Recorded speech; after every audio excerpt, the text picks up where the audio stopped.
സംഘടനാപരമായി കേരളത്തിൽ BJPക്ക് ജയിക്കാൻ കഴിയില്ല, അവർ ഏറ്റവും ശക്തമായ സ്ഥലത്ത് പോലും എന്ന് അവർ തന്നെ അക്നോളജ് ചെയ്തിരിക്കുകയല്ലേ ഇലക്ഷൻ കഴിഞ്ഞപ്പോൾ. BJP ശരിക്കും സീരിയസ് ആണ് കേരളത്തിലെ ഒരു സീരിയസ് ആണെങ്കിൽ കൃഷ്ണകുമാർ സ്ഥാനാർത്ഥിയാവുമോ? Not serious. നേതാക്കൾക്ക് തമ്മിൽ ഞാൻ ചോദിക്കട്ടെ, സ്വന്തം പാർട്ടിയുടെ ഇലക്ഷൻ ഫണ്ട് സ്വന്തം പാർട്ടി തന്നെ അടിച്ചു മാറ്റുന്ന വേറെ ഏത് പാർട്ടി ലോകത്തുണ്ടാവാം? അതിലപ്പുറം എന്താ ഉള്ളത്? ഞാൻ പറഞ്ഞില്ലല്ലോ, അതിൻ്റെ എക്കോസിസ്റ്റം, അതിൻ്റെ ടോട്ടൽ എക്കോസിസ്റ്റം പ്രശ്നമാണ്. അത് നന്നാവണമെന്ന് എനിക്ക് ആഗ്രഹമൊന്നുമില്ല, അത് അങ്ങനെ തന്നെ പോയിക്കോട്ടെ. ഞാനതിന് പുറത്ത് പോകുന്ന ഒരാളാണ്. ഇപ്പം എനിക്ക് പറയാൻ സ്വാതന്ത്ര്യമുണ്ട്, പറയുന്നു. അപ്പോൾ സുരേന്ദ്രൻ പോയി നാളെ രമേശ് വന്നാലും ഇതൊക്കെ തന്നെയാവും അതിൻ്റെ ഉള്ളിലത്തെ അവസ്ഥ. അതുകൊണ്ട് ഈ സുരേന്ദ്രൻ അങ്ങനെ പോയിക്കോട്ടെ, ഉത്തരോത്തരം അദ്ദേഹം ഇങ്ങനെ അഭിവൃദ്ധി പ്രാപിച്ച് അവിടെ തന്നെ നിൽക്കട്ടെ. ഒരു നേതൃമാറ്റത്തിലൂടെ തീരാവുന്ന പ്രശ്നങ്ങളല്ലേ BJP ഉണ്ടായിരുന്നത്? സന്ദീപ് അങ്ങനെ പോകേണ്ട ഒരു കാര്യമുണ്ടായിരുന്നു. അത് നേതൃമാറ്റം എൻ്റെ പ്രശ്നമായിരുന്നില്ല. എൻ്റെ പ്രശ്നം എന്ന് പറഞ്ഞാൽ അതിൻ്റെ ഐഡിയോളജിക്കൽ ഇഷ്യൂവും അതിൻ്റെ ഉള്ളിലുള്ള വെറുപ്പും വിദ്വേഷവും പിന്നെ സഹജീവി സ്നേഹമില്ലായ്മയും മനുഷ്യത്വമില്ലായ്മയായിരുന്നു എൻ്റെ പ്രശ്നം. അല്ലാതെ എൻ്റെ പ്രശ്നം അവിടെ A മാറി B പ്രസിഡന്റ് ആവുന്നുള്ള എൻ്റെ പ്രശ്നമേ അല്ല. ഞാൻ ഈ ടീമിന് വേണ്ടി കളിക്കാൻ ഉദ്ദേശിക്കുന്നില്ല. പിന്നെ ഞാൻ അയാളുടെ ആര് ക്യാപ്റ്റനായി എനിക്കെന്താ? അല്ലല്ലോ, ഞാൻ തലേദിവസം അല്ലല്ലോ പറഞ്ഞു. ഞാൻ എത്രയോ കാലം ഞാൻ അവിടെ പാലക്കാട് ഇലക്ഷന് ക്യാമ്പയിന് വരുന്നില്ല എന്ന് പറഞ്ഞ് വീട്ടിലിരുന്ന ആളാണ്. സ്റ്റേറ്റ് പ്രസിഡന്റ് വിളിച്ച് എനിക്ക് അതൊരു വളരെ ഞാൻ പറഞ്ഞു, അത് ഞാൻ എഴുതിയിട്ടുണ്ട്, അതൊരു ചെയിൻ ഓഫ് ഇവൻസ് ആണെന്ന് ഞാൻ പറഞ്ഞിട്ടുണ്ട്. അതെനിക്ക് പറയാനാണെങ്കിൽ ഒരുപാട് കാലം വേണ്ടി വരും. പാലക്കാട് ജില്ലാ നേതൃത്വമായിട്ട് ബന്ധപ്പെട്ട് എൻ്റെ പ്രശ്നങ്ങൾ നേരത്തെ സംഘടനാ സെക്രട്ടറി സുഭാഷി ഉണ്ടായിരുന്ന സമയത്ത് അത് ഞാൻ പലപ്പോഴും മീഡിയയോട് പറഞ്ഞിട്ടുള്ളതാണ്. അദ്ദേഹം മുൻകൈ എടുത്ത് എന്നെ വീണ്ടും അവിടെ പരിപാടികൾ പങ്കെടുപ്പിക്കുകയും ഒക്കെ ചെയ്ത് ഞാൻ വന്നിട്ടുള്ളതാണ്. പക്ഷേ ഞാൻ ആ പരിപാടികൾക്ക് വരുന്നില്ല, ഞാൻ ക്യാമ്പയിനില്ല, ഞാൻ വയനാട്ടിലോ മറ്റോ പോയിക്കോളാം എന്ന് പറഞ്ഞതാണ്. പക്ഷേ സുരേന്ദ്രൻ പിന്നെ പാലക്കാട് ഇല്ലെങ്കിൽ സ്വാഭാവികമായിട്ട് മീഡിയയുടെ ഒരു പ്രശ്നം വരുന്ന എഴുതിയിട്ടായിരിക്കാം എന്നെയും കൃഷ്ണകുമാറിനെ ഇരുത്തി. ഞാൻ പറഞ്ഞു എന്നെ ഇവിടെ വന്നാൽ അപമാനിക്കും, എനിക്കറിയാം, ഞാൻ വരുന്നില്ല എന്ന് പറഞ്ഞാണ്. ഉണ്ടാവില്ല എന്ന് ഉറപ്പ് വിളിച്ചു വരുത്തി ഞാൻ ക്യാമ്പയിനിൽ പങ്കെടുക്കാൻ തുടങ്ങി. പാർട്ടിക്ക് വേണ്ടി പരിപാടികൾ പങ്കെടുത്തു, ഹൗസ് ക്യാമ്പയിനിൽ പങ്കെടുത്തു, കാൻഡിഡേറ്റിനൊപ്പം പോയി, എല്ലാം ചെയ്ത് കഴിഞ്ഞ് ഞാൻ ആ കൺവെൻഷനും പോകുന്നില്ല എന്ന് കരുതിയത്. എനിക്കറിയാവുന്ന കൺവെൻഷൻ പോയത് സംഭവിക്കുന്നത്. പിറ്റേ ദിവസം കൊട്ടാരക്കര പരിപാടിക്ക് ഞാൻ പോകാമെന്ന് പറഞ്ഞപ്പോൾ എന്നെ നിർബന്ധിച്ച് വിളിച്ചു വരുത്തിയതാണ്. നിങ്ങൾ എന്തായാലും വേദിയിൽ ഉണ്ടാവണമെന്ന് പറഞ്ഞ് വിളിച്ചു വരുത്തിയതാണ്. അവിടെ നിന്നാണ് ഇൻസൾട്ട് ഉണ്ടായത്. ഒരാൾക്ക് എത്ര തവണ താങ്ങാൻ പറ്റും? അതിന് മുമ്പ് പ്രൈം മിനിസ്റ്റർ വന്ന പരിപാടി എന്നെ അറിയിച്ചില്ല, ഓൾ ഇന്ത്യ പ്രസിഡന്റ് വന്ന് അറിയിക്കില്ല, കേന്ദ്രമന്ത്രിമാർ വന്ന പരിപാടിയിൽ എന്നെ ഇതേപോലെ അവഹേളിച്ചു. ഇതെല്ലാം ഞാൻ പറയാതെ മാറ്റി വെച്ച കാര്യങ്ങളുണ്ട്. ഇതെല്ലാം എനിക്ക് അതാത് സമയത്ത് സംഘടനയുടെ ഉള്ളിൽ പറഞ്ഞിട്ടുണ്ട്. പിന്നെ സ്ഥിരമായി കംപ്ലയിൻറ്റ് ചെയ്യാൻ ഒരു കംപ്ലയിൻറ്റ് ബോക്സ് ആവാൻ താല്പര്യമില്ലാത്തതുകൊണ്ട് പലപ്പോഴും പറഞ്ഞിട്ടില്ല. നേരത്തെ പറയാൻ സംഘടനാ സെക്രട്ടറി ഉണ്ടായിരുന്നു. സംഘടനാ സെക്രട്ടറി BJPയിലില്ല. പിന്നെ ആരോട് പോയി പറയും? ഈ കൺവെൻഷന് സന്ദീപിനെ ആരായിരുന്നു വിളിച്ചത്? സ്ഥാനാർത്ഥി വിളിച്ചിട്ടുണ്ടായിരുന്നു. അവിടെ ഞാൻ ഉണ്ടാവേണ്ടതാണ് വേദിയിൽ എന്ന് നിർബന്ധിച്ച് പറഞ്ഞു. അതിനുശേഷമാണ് അവഹേളിക്കപ്പെടുന്ന സാഹചര്യം ഉണ്ടായത്. കേരളാവുന്ന രഘുനാഥാണ് പറഞ്ഞത്. അല്ല, അതൊരു ഇഷ്യൂ, അത് ലാസ്റ്റ് എന്നെ ട്രിഗർ ചെയ്ത ഇഷ്യൂ അതാണ്. കാരണം എന്നെ അപമാനിക്കില്ല എന്ന് ഉറപ്പ് വരുത്തിയ ശേഷം വിളിച്ചു വരുത്തിയത് ചെയ്തപ്പോഴാണ് പ്രയാസമായത്. ഞാൻ പോകാതിരുന്ന് ഈ സാഹചര്യം ഒഴിവാക്കാൻ വേണ്ടി ആഗ്രഹിച്ച ആളാണ്. പാലക്കാട് കോൺഗ്രസ് ജയിച്ചു കഴിഞ്ഞിട്ട് ആദ്യം പ്രകടനം നടത്തിയത് SDP. അപ്പോൾ ഒരു എക്സ്ട്രീമിൽ നിന്ന് മറ്റേ എക്സ്ട്രീമിലേക്ക് പോയതായിട്ട് ഫീലിംഗ് ഉണ്ടോ? അതോ UDFന്റെ പ്രകടനത്തിൽ എവിടെയും SDP ഉണ്ടായിരുന്നില്ല. അവിടെ ആർക്ക് വേണം പ്രകടനം നടത്താം. UDFന്റെ പ്രകടനത്തിൽ ഞാൻ പങ്കെടുത്ത ആളാണ്. UDFന്റെ പ്രകടനത്തിൽ എവിടെയും SDP ഉണ്ടായിരുന്നില്ല. SDP സഹായം, ജമാഅത്തെ ഇസ്ലാമിൻ്റെ സഹായമൊക്കെ ആവോളം വാങ്ങിയെടുത്തിട്ടുള്ളത് CPM പല രാഷ്ട്രീയ സാഹചര്യങ്ങളിലും PDPയുടെ കൂടെ. അത് കഴിഞ്ഞിട്ട് ഇപ്പോൾ അവർ രാഷ്ട്രീയ സഹകാരം പ്രസംഗിക്കുകയാണ്. അതിലപ്പുറം ഒന്നും. അതെങ്ങനെയാണ് ഞാൻ യോജിക്കുന്നത്? എൻ്റെ രാഷ്ട്രീയം കോൺഗ്രസിൻ്റെ രാഷ്ട്രീയമല്ലേ. കോൺഗ്രസിന്റെ രാഷ്ട്രീയത്തോട് ഞാൻ യോജിക്കുന്നു. കോൺഗ്രസിന്റെ ഒരു അൺഒഫീഷ്യൽ പാർട്ട്നേഴ്സിനെ പോലെയാണ് ജമാഅത്ത് ഇസ്ലാമി. അത് കോൺഗ്രസ് എവിടെയും പറഞ്ഞിട്ടില്ലല്ലോ. കോൺഗ്രസ് പറയാത്ത അതെങ്ങനെ? കോൺഗ്രസ് പറയാത്ത കാര്യം ഞാൻ എങ്ങനെ അക്നോളജ് ചെയ്യുന്നത്? കോൺഗ്രസ് അത് പറഞ്ഞിട്ടില്ലല്ലോ, പിന്നെ ഞാൻ എന്തിനാ അത് അക്നോളജ് ചെയ്യുന്നത്? അല്ല, അതെങ്ങനെയാണ് യോജിക്കുന്നത്? എൻ്റെ ഒരു രാഷ്ട്രീയം ഞാൻ കോൺഗ്രസിന്റെ രാഷ്ട്രീയമല്ല. അപ്പൊ ഞാൻ വേറെ ഏതെങ്കിലും പാർട്ടി രാഷ്ട്രീയത്തോടെ എങ്ങനെ യോജിക്കുന്നു? രണ്ടുപേരും അവർ ക്ലെയിം എടുത്തിട്ടുണ്ട്. പാലക്കാടുള്ള വിക്ടറിയിലും ക്ലെയിം എടുത്തിട്ടുണ്ട്. ഇതിനു മുന്നേ ലോക്സഭ ഇലക്ഷനിൽ അവർ കംപ്ലീറ്റ്ലി സപ്പോർട്ട് ചെയ്തിട്ടുണ്ട് UDFനെ. ഞാനതാ പറഞ്ഞത്, SDP-യും ജമാഅത്തെ ഇസ്ലാമിയും ഒക്കെ കഴിഞ്ഞ കുറേ തെരഞ്ഞെടുപ്പുകളിൽ ആരെയൊക്കെ സപ്പോർട്ട് ചെയ്തിട്ടുണ്ട്. SDP-യുടെ വോട്ട് കോടിയേരി തലശ്ശേരിയിൽ മത്സരിക്കുമ്പോൾ വാങ്ങിയിട്ടില്ലേ? രാജ്മോഹൻ ഉണ്ണിത്താനെ പരാജയപ്പെടുത്താൻ വേണ്ടി വാങ്ങിയിട്ടില്ലേ? ജമാഅത്തെ ഇസ്ലാമി ദീർഘകാലം ഇടതുപക്ഷത്തിനെ പിന്തുണച്ചിട്ടില്ലേ? ജമാഅത്തെ ഇസ്ലാമിയുടെ വോട്ടിന് നന്ദി പറഞ്ഞുകൊണ്ട് പിണറായി വിജയൻ പത്രസമ്മേളനത്തിൽ പറഞ്ഞിട്ടില്ലേ? ദേശാഭിമാനി ലേഖനം ഉണ്ടായിട്ടില്ലേ? അതൊക്കെ ഉണ്ടായിട്ടുണ്ട്. ഇപ്പൊ അതിന് കോൺഗ്രസ് പറഞ്ഞാ അത് വാങ്ങുന്നതിൽ ശരിയാണോ തെറ്റാണോ ആ നിലപാട് കോൺഗ്രസ് എവിടെയും ഇവരുടെ വോട്ട് അഭ്യർത്ഥിച്ചിട്ടില്ലല്ലോ. ജനാധിപത്യ രീതിയിൽ ഇലക്ഷൻ നടക്കുന്ന സമയത്ത് വോട്ട് ചെയ്യാനുള്ള അവകാശം എല്ലാവർക്കും ഉണ്ടല്ലോ. അതിനപ്പുറം ഞാൻ UDF ഭരണത്തിൽ പങ്കെടുത്തതാണ്. UDF ഭരണത്തിൽ എവിടെയും ഈ പറയുന്ന ഒരു പൊളിറ്റിക്കൽ പാർട്ടി ഉണ്ടായിട്ടില്ല.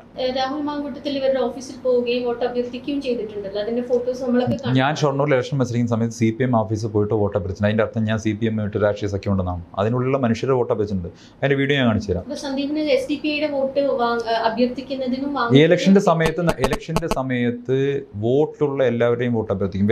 വ്യക്തിപരമാണ് വോട്ട് എന്ന് പറയുന്നത്. ഞാൻ CPM ഓഫീസിനകത്ത് കയറി വോട്ട് അഭ്യർത്ഥിച്ച് ഇറങ്ങുന്ന വീഡിയോ ഞാൻ സ്ഥാനത്തായിരിക്കുമ്പോൾ കാണിച്ചു തരാം. അതിനർത്ഥം CPM BJP സഖ്യം ഉണ്ടായിരുന്നു ആ സമയത്ത് നിന്നാണ്? അല്ലല്ലോ. CPM പോലെയാണ് SDPI. ആ വ്യക്തികൾ ഒരു ഓഫീസിനകത്തിരിക്കുന്ന ആളുകളെ കയറി കണ്ട് അല്ലെങ്കിൽ ഇൻഡിവിജ്വൽസിനെ കണ്ട് വോട്ട് അഭ്യർത്ഥിക്കാൻ സ്ഥാനാർത്ഥിക്ക് അവകാശമുണ്ട്. അത് ജനാധിപത്യ അവകാശമാണ്. ശോഭാ സുരേന്ദ്രനെ നിർത്തിയിരുന്നെങ്കിൽ കുറച്ചുകൂടി ബെറ്റർ ചാൻസസ് ഉണ്ടാവുമായിരുന്നു. ഞാൻ അതേ ആദ്യമേ പറഞ്ഞിട്ടുണ്ടല്ലോ, ശോഭാ സുരേന്ദ്രൻ BJPയുടെ ഏറ്റവും പ്രധാനപ്പെട്ട ഒരു മുഖമായിരുന്നു. സ്വാഭാവികമായിട്ടും അവർക്ക് കൂടുതൽ പ്രവർത്തിക്കാൻ കഴിയുമായിരുന്നു. റിസൾട്ട് എന്താകുമായിരുന്നു എന്ന് ഞാൻ പറയുന്നില്ല. പക്ഷേ നിലവിലുള്ള സ്ഥാനാർത്ഥിയോടുള്ള വലിയ എതിർപ്പ്, സ്ഥാനാർത്ഥി നിർണ്ണയവുമായി ബന്ധപ്പെട്ട വലിയ പ്രശ്നങ്ങൾ, ഇത് ഞാൻ മാത്രമല്ല, അവിടുത്തെ മുനിസിപ്പൽ ചെയർപേഴ്സൺ പ്രമീള തുറന്നു പറഞ്ഞല്ലോ. അപ്പം ഞാൻ കോൺഗ്രസ് എന്ന് പറയുകയാണ് എന്ന് വിചാരിക്കാം. BJPയുടെ സംസ്ഥാന കമ്മിറ്റി അംഗവും പാലക്കാട് മുനിസിപ്പൽ ചെയർപേഴ്സണുമായ പ്രമീളയാണ് തുറന്നു പറഞ്ഞത്. BJPയുടെ ദേശീയ കൗൺസിൽ അംഗവും കേരളത്തിലെ ഏറ്റവും തലമുതിർന്ന നേതാവ് രാജഗോപാലിന് ശേഷം ഇപ്പോൾ ഉള്ള കേരളത്തിലെ ഏറ്റവും പ്രധാനപ്പെട്ട നേതാവായിട്ടുള്ള N ശിവരാജൻ തുറന്നു പറഞ്ഞു. ഞാൻ ആക്ഷേപം ഉന്നയിച്ച അതേ പ്രഭാരിക്ക് നേരെ അദ്ദേഹം ഉന്നയിച്ച വാക്കുകൾ എന്തൊക്കെയാണ് അവിടെ പറയാൻ പറ്റുമോ? അദ്ദേഹം BJPക്ക് അകത്തു നിന്നിട്ടാണ് പറഞ്ഞത്. ഇത് അവരുടെ കുഴപ്പമാണ്. അവരാണ് അതിന് മറുപടി പറയുന്നത്. എൻ്റെ ഇമേജ് ടാർണിഷ് ചെയ്യാൻ, എന്നെ നശിപ്പിക്കാനും വേണ്ടിയിട്ട് ആസൂത്രമായ ശ്രമം ഉണ്ടായി. ഞാൻ എന്തെങ്കിലും വലിയ മഹാ ചെയ്ത ആളോ ഒരു മോശക്കാരനോ ആയിരുന്നെങ്കിൽ എനിക്ക് തോന്നുന്നില്ല BJP പോലൊരു പാർട്ടിയിൽ നിന്ന് നടപടി എടുത്തതിന് ശേഷം 4-5 മാസത്തിനകമാണ് എന്നെ തിരിച്ച് കൊണ്ടുവരുന്നത്. അപ്പോൾ ഞാൻ എവിടെയും പോയിട്ട് എന്നെ തിരിച്ചു കൊണ്ടുവരുമെന്ന് പറഞ്ഞതിൻ്റെ അടിസ്ഥാനത്തിലല്ല എന്നെ തിരിച്ചു കൊണ്ടുവരുന്നത്. മറിച്ച് വലിയ തോതിൽ തിരിച്ചടി അവർക്ക് നേരിട്ടപ്പോഴാണ്. പലപ്പോഴും ഈ ഗൃഹസമ്പർക്കവുമായൊക്കെ ബന്ധപ്പെട്ട് വീടുകളിലേക്ക് ഇറങ്ങുന്ന സമയത്ത് എന്തുകൊണ്ട് എന്നോട് ഇത് ചെയ്തു എന്ന ചോദ്യത്തിന് മറുപടി പോലും കൊടുക്കാനുള്ള സാഹചര്യത്തിലാണ് അവർക്ക് എന്നെ തിരിച്ചു കൊണ്ടുവരേണ്ടി വന്നത്. തിരിച്ച് ഞാൻ എവിടെയും പോയിട്ട് എന്നെ തിരിച്ച് പാർട്ടിയിൽ എടുക്കണമെന്ന് പറഞ്ഞിട്ടില്ല, അല്ലെങ്കിൽ ചുമതല കാരണം ഞാൻ പാർട്ടിയിൽ നിന്ന് തന്നെ പുറത്താക്കിയിട്ടൊന്നുമില്ല. എന്നെ ചുമതല എടുക്കണമെന്ന് പറഞ്ഞിട്ടില്ല. തിരിച്ചെന്നെ ചുമതലയിൽ കൊണ്ടുവരുന്നു. കാരണം അത് കാര്യമുണ്ട്. ഞാനും ശിവശങ്കറും അടക്കമുള്ളവർ മാറിയുന്ന സാഹചര്യത്തിൽ കേരളത്തിലെ TV ഡിബേറ്റുകളിലടക്കം BJPയുടെ നില എന്തായിരുന്നു എന്ന് എല്ലാവർക്കും അറിയുന്ന കാര്യമാണ്. ഞങ്ങളെ തിരിച്ചു കൊണ്ടുവരണം എന്നുള്ളതൊരു ജനകീയമായ ഒരു പാർട്ടി പ്രവർത്തകരുടെ എന്നുള്ളൊരു ആവശ്യമായിരുന്നു. തിരിച്ചവർക്ക് ഫോഴ്സ്ഫുള്ളി കൊണ്ടുവരേണ്ടി വന്നതാണ്. അത് ഏതെങ്കിലും അത്ര ഒരു ഔദാര്യമല്ല. തിരിച്ചു വന്നു. വയനാട്ടിൽ എന്തുകൊണ്ട് എന്നെ കൊണ്ടുപോയി?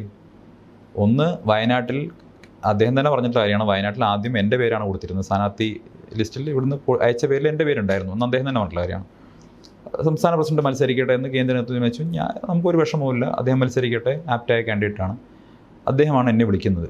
വിളിച്ചിട്ട് അദ്ദേഹത്തിനറിയാം വയനാട് ജില്ലയുടെ സഹപ്രഭാരി എന്ന നിലയ്ക്ക് വയനാടിൻ്റെ നുക്ക് ആൻഡ് കോർണറുമായി എനിക്കുള്ള ബന്ധവും വയനാട്ടിൽ ഞാൻ ഉണ്ടാക്കിയിട്ടുള്ള കോണ്ടാക്ട്സും കൃത്യമായി അറിയുന്ന ആളാണ് സംസ്ഥാന പ്രസിഡന്റ്.